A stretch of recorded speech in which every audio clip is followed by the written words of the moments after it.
আসসালামু আলাইকুম প্রিয় ফুটবল ফ্যান্স। আজ আমরা আলোচনা করব ফিনালিসিমা ম্যাচ নিয়ে। ইউরো ও কোপা আমেরিকার ফাইনাল ম্যাচ শেষ হওয়ার পরই ফুটবল ভক্তদের একটা আলোচনার বিষয় ছিল ফিনালিসিমা ম্যাচ কবে অনুষ্ঠিত হবে।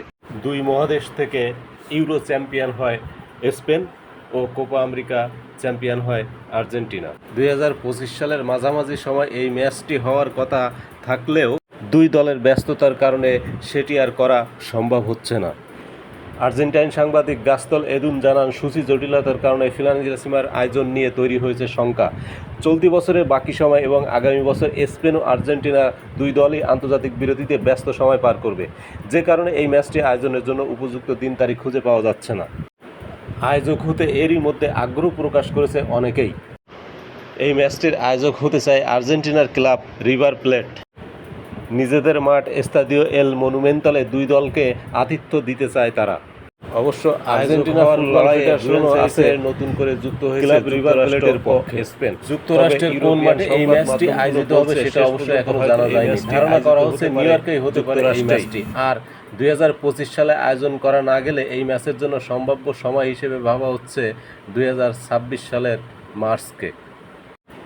তবে 22শে আগস্ট এই ম্যাচ আয়োজন নিয়ে চূড়ান্ত সিদ্ধান্ত হতে পারে এবং সেখানে 2026 সালের মার্চকে নির্ধারিত সময় বেছে নেওয়া হতে পারে।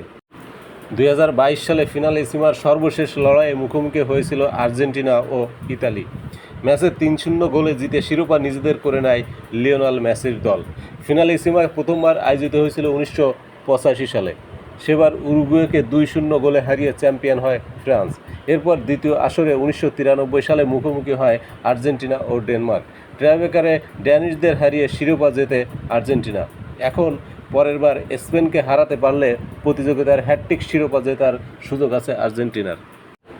সব কিছুকে ছাড়িয়ে এবার আর্জেন্টিনা ও স্পেনের মধ্যকার ম্যাচটি হতে যাচ্ছে বেশ উত্তেজনাপূর্ণ।